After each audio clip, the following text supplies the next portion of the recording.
माचियाही बैठली सासु त बहु वयरजी करे हो सासु मरे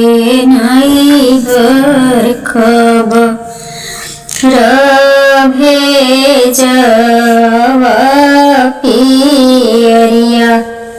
भैया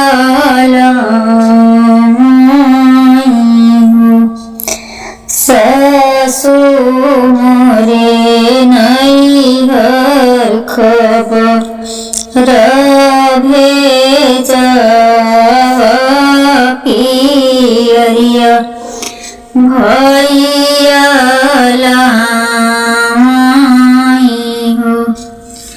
इतने वचन सुनी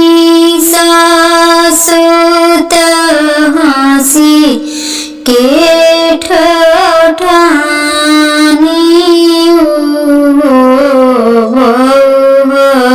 तोर बाबा गुरु चरवात मैया गोबर कढ़ाई बहु तर भैया कर थे किसानिया पियरिया कहाँ पोई बहु तर भैया कर थे किसनिया पियरिया कहाँ पाए इतने वचन सुनी बहुआत बहु ते दुखित भाई हो सकिया किया से चुआ थे सुइया चर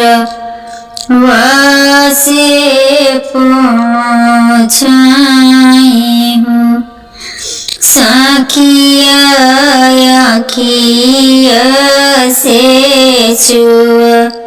थया सुइया चर वासे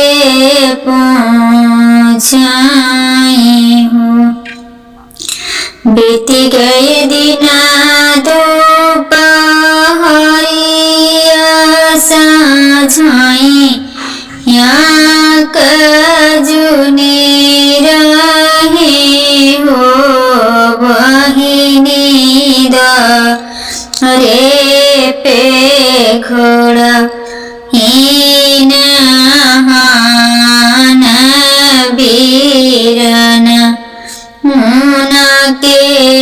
आई गई हूँ बहिनी दुआरा पे घोड़ा हीना नहीं बीरन मुना के आई गई हूँ लैले तु सासु होरी लावातयप नहीं पोतवाऊ सासु थमे ले तू गोदे कैलालनामा बीरनमा उठी भेटी तू सासु थामिले तू गोदी कैलालनामा बीरनमा उठी भे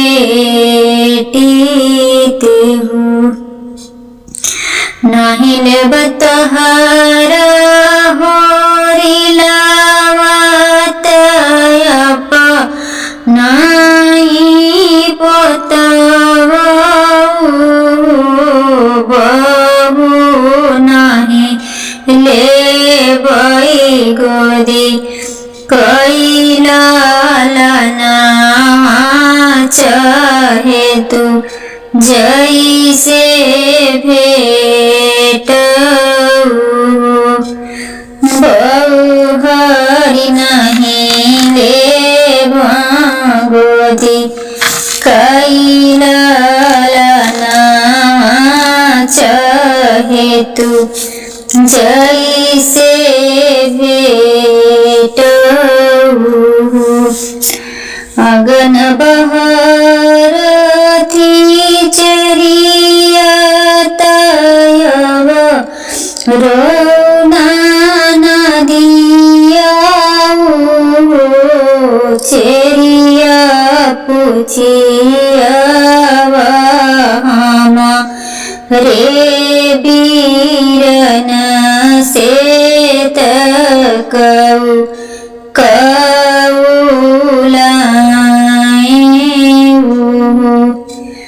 चेरिया पूछिया वहम रे बीरन से तकऊ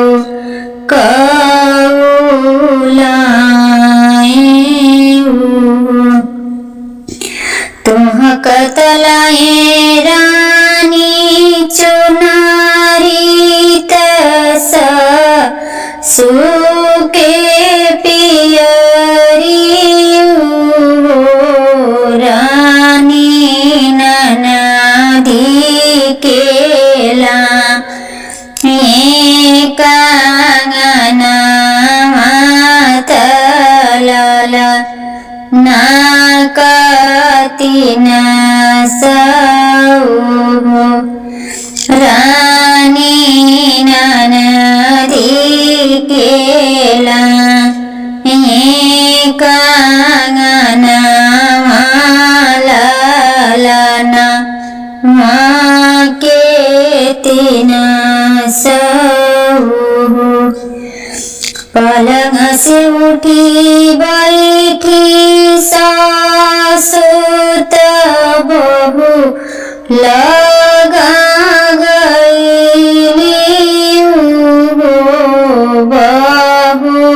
दई दे तू यप नालालना मातहमा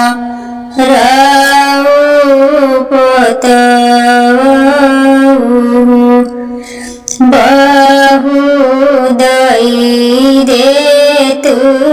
यप नालालना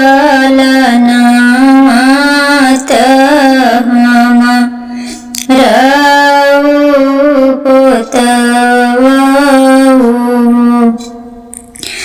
बहु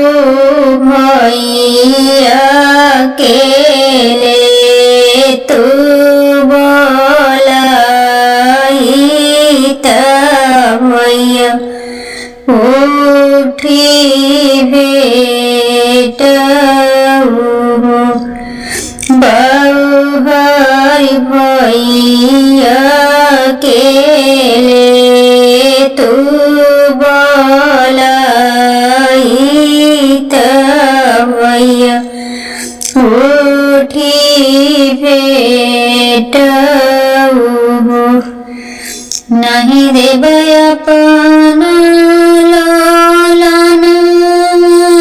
तो पतवा सासु याद कर भोर कबतिया तो ताना हम के मारियू पियरी या के करनु सासु तना तो हमारा के मारी पियरी या के